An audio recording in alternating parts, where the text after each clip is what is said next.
Today we come to the study of a very little book called Ruth. In the Hebrew Bible, Ruth is in the same scroll as the book of Judges. The Jews believe that Samuel wrote these two books and they combined them into one book for a very good reason. In our Bible, it's a separate book, but it's actually back to back with one another. Now, if you think of these two books as one book, it's kind of hard to picture it. They're such contrasting books. One is a book about Judges, a book, a lot of people over 200 years.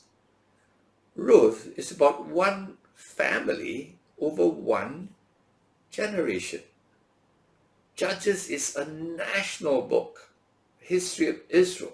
This is the history of one little family. Judges is full of violence and horrible things. Ruth is so beautiful, a love story with a great ending. Judges is a terrible ending. Then we see the style of Judges is like 7 cycles of sin and oppression. Then they said sorry to God. God sent a deliverer. Then they had peace. And then they start again. 7 cycles like that. Ruth is one straight line. What happened? Next. And they live happily ever after. Very contrasting books. And yet, they are perfectly fit together as one book, as we will find out at the end of this lesson. Now, another thing you'll notice about the book of Ruth is that God is hardly ever mentioned. It says that your God will be my God. God is like mentioned in passing. He's not like as if he's an active part of this story. He's actually in the background. And this is so brilliant because every day in our life, God is involved, but he is not in the front. In fact, most of us do not even realize he is planning, he's helping, he is involved, he's feeling happy, he's feeling sad about what we do. He's there, but he's behind the scenes. So it's like providential. It's not like, when you see God do a miracle, that God is present. The rest of the time he's absent. No. He's present all the time, but he doesn't get in the way. He allows us to have our life, make our decisions, and yet like a father watching from the back, concerned and trying his best to help us walk in the right direction. All right, so the presence of God in this book is like the presence of God in our life today.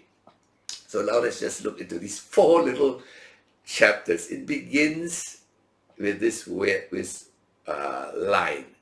Now it came to pass in the days when the judges rule. That's the first verse, all right? So the context of this book of Ruth is exactly in the time of the judges. In other words, the darkest period of Israel's, almost the darkest period of their history. This horrible time. Then it says there was a famine in the land, verse 1. Of course, when people are not obeying God, God punishes them. And God's way of punishing in those days was to hold back the rain. And there was no rain, there's famine. So there was famine in the land. And it says, a certain man of Bethlehem, Judah. Right? Bethlehem in the place of Judah. So we see here a contrast. The word Bethlehem simply means house of bread. You see the word Beth, right? Bethany, Bethaven. Beth is house. Bethlehem is house of bread. In the house of bread, there was no bread. There was a famine. Why? Because they had disobeyed God. And this tells us that this man then decides to go to the land of Moab to look for food. Now, Moab is the enemy of the Israelites, ancient enemy. So he runs off to Moab to look for food. That's not what he should have done, because in the land time of famine, it was God telling them, I am angry with you. So what do you do when God is telling you he's angry with you? Run away? No. Say, sorry, God.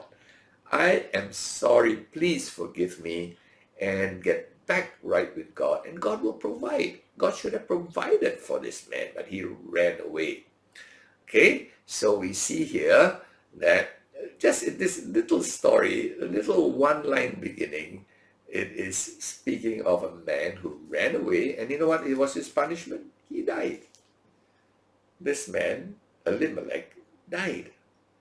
And his two sons then married two Moabite girls, Orpah and Ruth. And what happened to them? They died. Why? Because they were not supposed to marry people who had different gods. Okay, so they married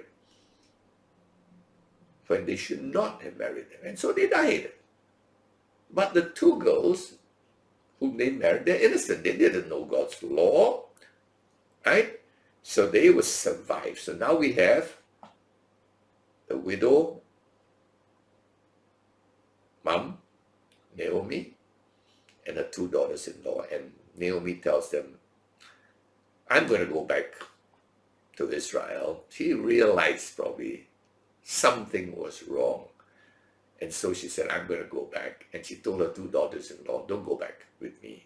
Life is going to be really hard for a Gentile in Israel. Please just stay here. So the first one, Orpah, said, okay, I'm staying here. The second said, no, I'm going with you. Your God will be my God. Wow. Now the question is, why did Ruth have such a faith in a God she had not really known?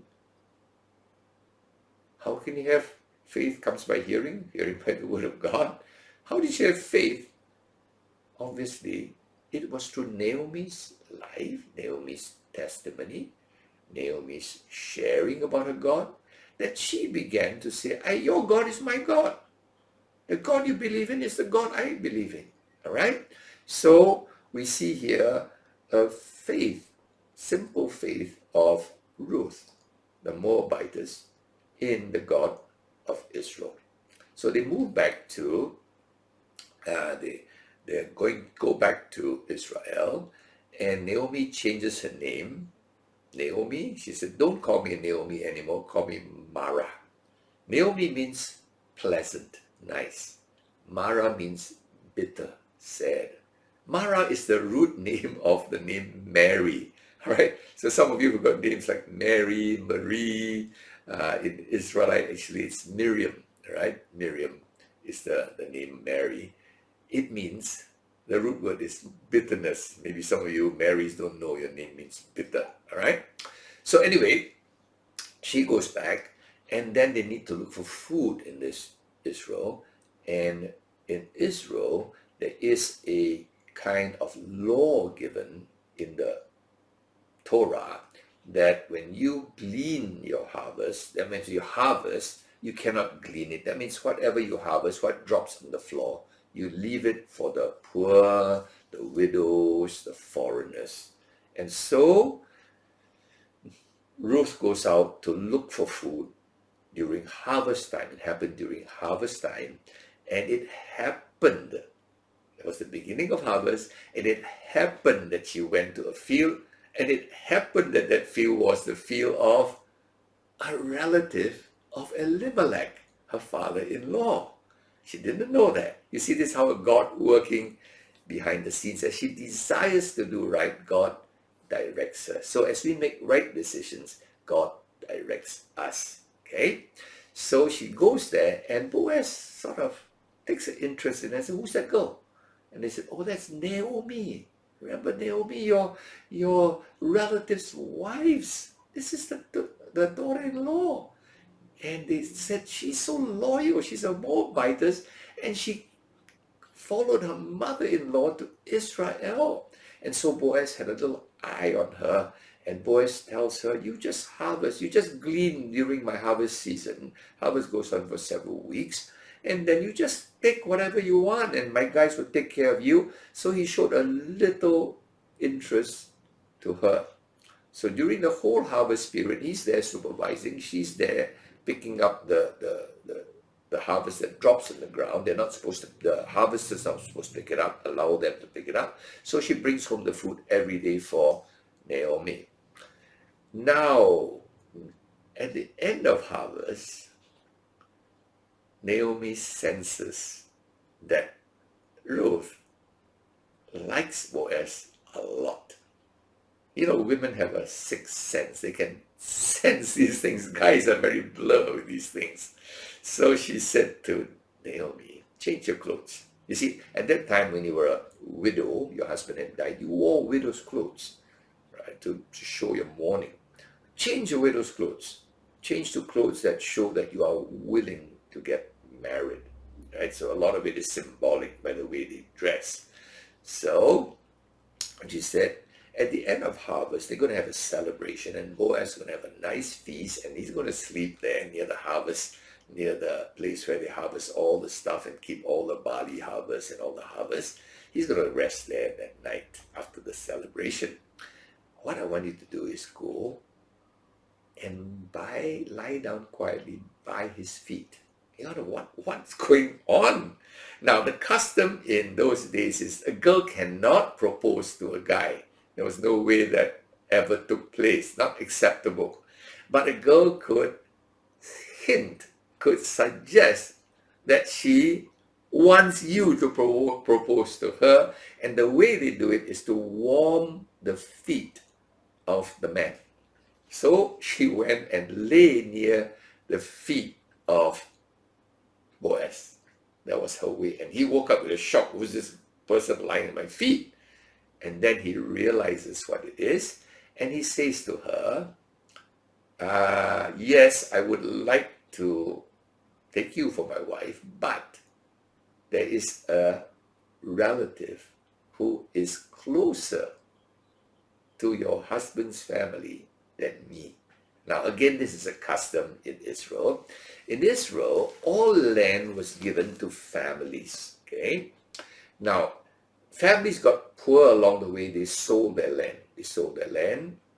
But after 50 years at the Jubilee, all land reverts back to the original family, okay? So, in other words, if Elimelech's family died and Ruth's husband died, then if there are no kids, that land now doesn't go back to the family of her husband. So the rule in Israel was, if a widow had no kids, the next of kin should marry her so that a kid would be born, a male kid would be born, and that male kid would carry the name not of the guy who married her, but of the original husband, so that the name will continue, right? And so that at the 50th year, it will go back again to the original family. So this is what Boaz said, I want to marry you, but I don't have the first rights. There's another relative closer. So what they did was, the next day, they went to the city, and all the elders gathered, and the other relative who was closer was also there. And Boaz said to him that Ruth has come back, and you are next of kin. You are the closest relative. Please marry her to bring seed, to bring a name, so that the land could go back to the name of the late husband. Then the man said, "Yeah, okay, I like the land, I want it, but I don't want to marry this girl. I can't. For various reasons. Maybe his wife didn't like it or whatever. I don't know. And so he said, I won't take the land. I won't buy the land. I won't marry this girl. And so the rights then pass on to the next in line, which is Boaz. So Boaz marries her. Now, it's a funny custom there that when this first kin, the next in line, didn't want it, he took off his shoe and gave it to Boaz. You say, what the world is this? All right? The shoe, when you take off a shoe and give it to someone, it's a way of shaking hands in those days, like deal done. All right? Thank you for offering to me, but I don't want it. Thank you very much. You can have the deal. All right? So that's the little customs that along the way. Now you say, what's all this story about? So finally Boaz marries Naomi, and they have babies, and they have children, and they live happily ever after. You think, what kind of story is this? What's this got to do with the Bible? Maybe it shows God's providence in the back end to help a poor lady get a home and get food, and a poor mother-in-law to get... That's much more than that, because the last part of Ruth tells us a baby was born. His name was Obed. And Obed had a son called Jesse, and Jesse had a son called David. I hope you're getting it now, all right? So what happens is that Ruth became the grandmother, okay, of Ruth the Moabite, the Gentile, became the grandmother of King David, the royal line through whom the Messiah would come. Now I hope you're seeing the picture, huh? Because Judges ends by saying, and there was no king in Israel at that time, the last line of Judges, and every man did that which was right in his own eyes. In other words, oh my goodness, no wonder there's chaos, because there is no leadership. There is no king. And then the book of Ruth comes and says, aha, David has come. You know, all the Jews, when they read the book of Ruth, it's like, whoa, Ruth is the one that helped produce David, the king of Israel. We Christians say, wow, it's Ruth that helped produce David, the ancestor of Jesus Christ, our Messiah. So that's how it links up. Judges says such a horrible ending because no one to lead, no one to help Israel in their misery. Then Ruth comes, and the story ends with this royal beginning of a royal line. I hope you see how the Bible always links up. So Judges shows a terrible ending. Ruth shows a very promising ending, the word David. Now, interesting, the ancestors of David, okay, were Boaz and Ruth. They produced a son called Obed, then Jesse, then David. Now, Gentile blood came in, right? Ruth is a Moabitess. Then if you look at Matthew chapter 1, the time you check Matthew chapter 1 verse 5, you see the name of Boaz. And, of course, it's spelled a little different. In the Greek way of spelling Boaz is B-O-O-Z, not B-O-A-Z. Boaz, right? That's the Greek version of the spelling of his name. And we find that Boaz himself had Gentile blood. He was a descendant of Rahab. Of course, it's spelled a little different in Matthew. It's spelled Rechab. That's again the Greek spelling. Rahab was the first Gentile believer in Canaan. Remember the story of Jericho? The prostitute Rahab is an ancestor of Boaz.